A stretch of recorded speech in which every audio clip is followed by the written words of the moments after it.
Hello, everybody. I am back with our next question for DevOps or SRE interviews, so you can be better prepared for it. Before I do that, let's make it to before I get started, let's do a slideshow review so you can see it better. Again, I have done my research on LinkedIn job descriptions and figured out which topics and tools come up the most often. These are my results. The top topics are more important than the ones at the bottom. For example, cloud is essential for DevOps, so that comes up all the time. System design, not so much, right? So these are the lists that you should be going through when you're preparing for DevOps interviews. However, it's basically impossible to know about everything about all of these topics. So focus on the top ones first. Okay, today's subtopic for a DevOps interview is security. So let's get right on to it. The question today is, how do you secure your secrets like API keys, passwords, certificates, and such things that are part of your CI/CD pipeline? How do you make sure they are secure and not exposed, right? That's the question. Before I get to the answer, just a quick reminder, my career advisor, Floyd Spencer at floydspencer.com is giving away a 1 hour session free to anybody who's in the job market. Please take advantage of that. And I'm not affiliated with him in terms of finance, so I don't get anything out of it. I just want you folks to take advantage of this fantastic resource that I have used in the past. Okay, now to keep your secrets like API keys and passwords and whatnot secure in your CI/CD pipeline, you should be using this. First of all, nobody expects you to know all these things during an interview. As long as you can touch on a few of these topics, maybe several of them, then you're good to go. Nobody can just say from the top of their head all these topics, but these are the things that you should be thinking about when you're preparing for questions like this. And when you do, what happens is you actually get knowledgeable in some other areas while you're preparing for all the sub answers, if you will, for this question.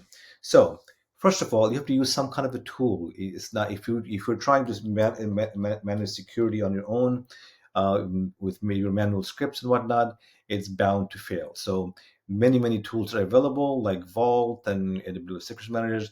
You can put your secrets in those tools, and then your CI/CD pipeline goes and grabs it in real time as opposed to storing them in the code someplace. So almost all companies now use at least one of these tools for managing your secrets and passwords and certificates. In the code itself, you should not be hard coding any of the secrets. It goes without saying, it's so obvious, but you should not be putting any secret in your code.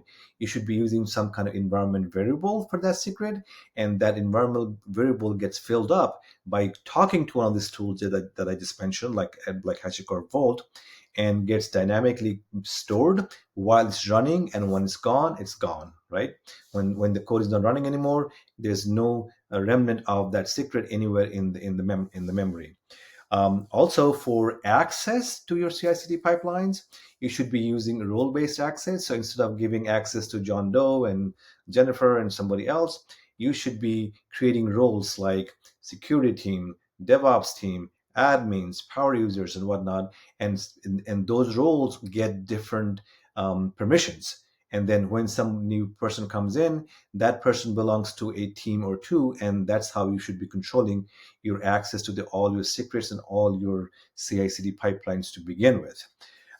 Any secrets that you have, they should be rotated because they leak out. For example, an engineer leaves the company, he or she may know some of the secrets, some of the passwords, right? So your password, your API keys, your certificates, they should all get renewed and changed over a certain time. Now, what period?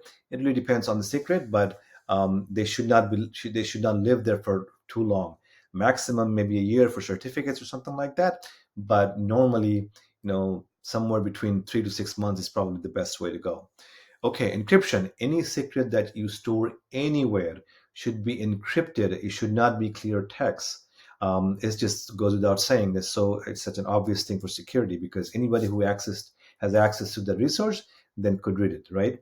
And a corollary to that is when you are grabbing those secrets dynamically, you should be using encryption in the flow as well. Auditing and monitoring, it's not enough for you to have all these best practices.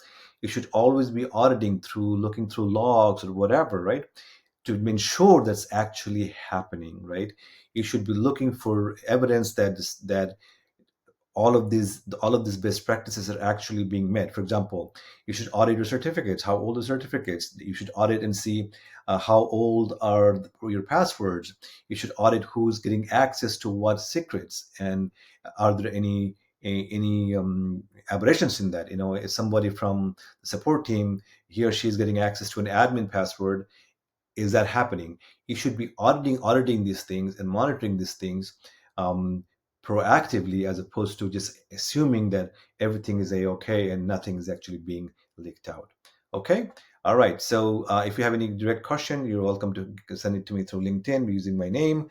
I will try my best to help you out. Okay. I hope you found this useful. If you did, please subscribe, and I will see you in the next one.